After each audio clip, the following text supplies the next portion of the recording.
I visited the Georgia State Capitol building, and today I'm going to share and show a quick walkthrough of each of its 4 floors.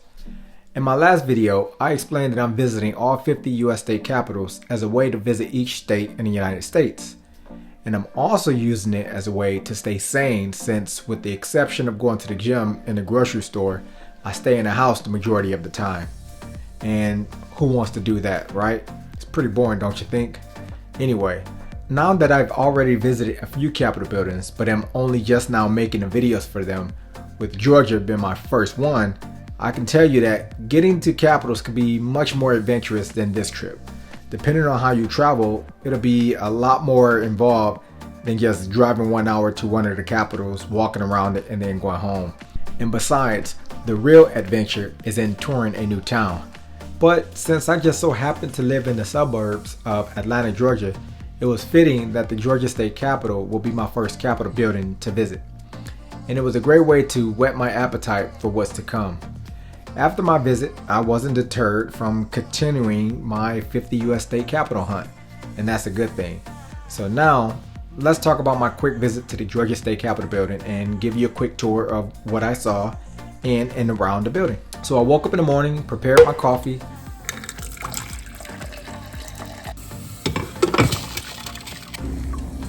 downed a scoop of creatine, and I headed out the door. I live about 20 miles north of the Georgia State Capitol, so it took me about 40 minutes to get there.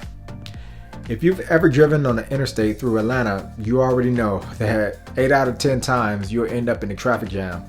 The gods must have been with me because I didn't hit any early morning traffic on my way to the Capitol. I found a parking lot adjacent to the Capitol and paid $13 for 3 hours of parking. Alright, so I just made it to the parking lot. As you can see, there's the Capitol building and my shot, and that's where I'm headed off to. Since the weather was nice, I took a bit of time, just a little bit, to check out the Liberty Bell and the grounds that are directly across from the Capitol.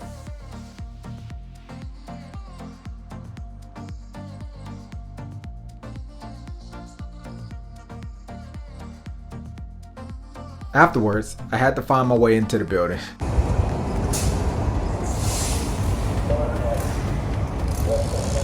There's a sign, public entrance. I thought I would just be able to go to the front door and go through, but it was locked and closed. Turns out that there's a visitor's entrance on the side of the building that I had to find.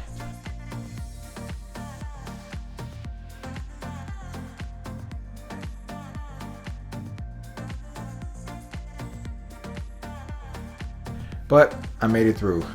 Once I made it through security, I grabbed a couple of self-guided tour brochures and I decided how I would make my way through the building. So what I'm going to do right now is I'm going to read through through this brochure and see what I can learn, see what I can find out, and use that as my guide. I decided since I was already on the lowest level, I'd take a bottom-up approach. So touring the building. The Georgia State Capitol has 4 floors you can tour. The first floor. On the first floor is the Georgia Hall of Valor, which is dedicated to men and women from Georgia who served in the United States Armed Services. There's also a dedication to Georgia Holocaust survivors. There's a brief story on the Holocaust, and stories of a few Georgia Holocaust survivors is told through a series of pictures lined along the walls across from the Georgia Hall of Valor.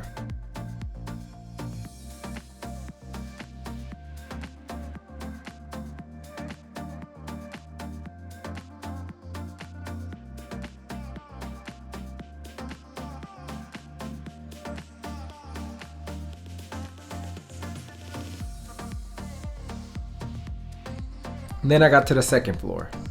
Up the stairs on the second floor, you will find the first floor that allows you to see straight up to the inside top of the rotunda. Around the rotunda are portraits and statues of the 2 Georgians who signed the Constitution.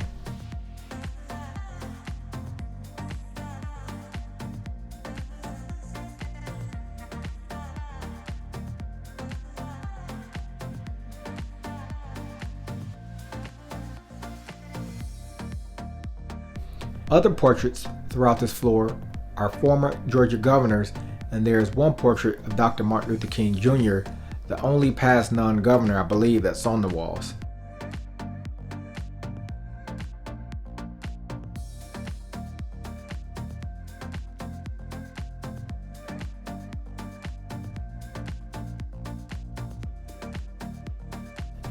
Dr. King's portrait honors his work with the Civil Rights Movement and his distinction as Georgia's first Nobel Peace Prize recipient.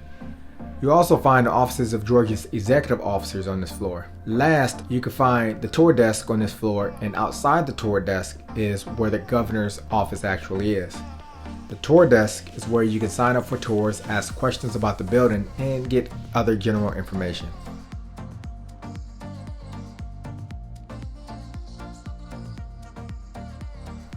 The third floor. The third floor is where you can find the legislative chambers, which includes the House of Representatives and the Senate, who all serve 2-year terms unless re-elected. The rooms look very ceremonious with their floral carpets, stenciled ceilings, and giant-sized gold-plated chandeliers.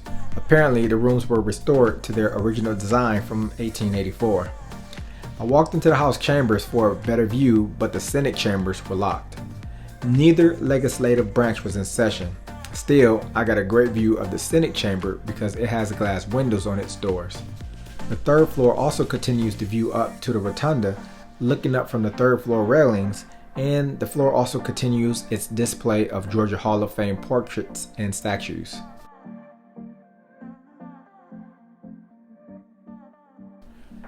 The fourth floor. The fourth floor mainly serves as a museum. You can learn all about Georgia's history, the history of the building itself, and the many things that make Georgia unique. I didn't spend too much time in the museum, but I did find the exhibit about the gold-plated rotunda and Georgia's Liberty Lady, Miss Freedom, very fascinating. As a heads up, if you get excited about history, you'll want to start on the fourth floor during your visit because you can end up spending a lot of time reading everything. Once you're done with the museum, then you'll be able to just speed walk through all the other floors. So in summary, after I finished up on the fourth floor, I was pretty much finished with my Capitol visit.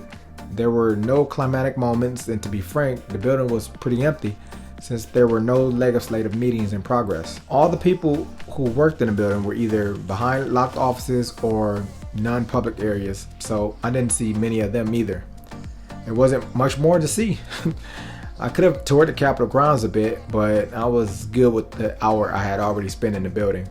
So yeah, there wasn't much more to my visit than that. You go through security, you find a self-guided brochure, you take pictures, and you learn some stuff. All in all, I think this was a great start to my 50 Capitol building visits. Obviously, it didn't deter me from continuing since I've been to 7 more state Capitol buildings as of the recording of this video.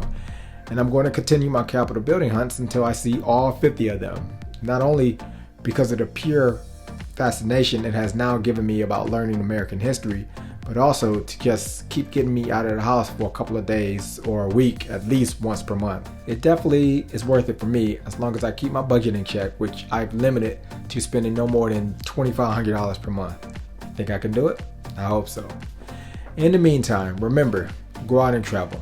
You have everywhere to go see.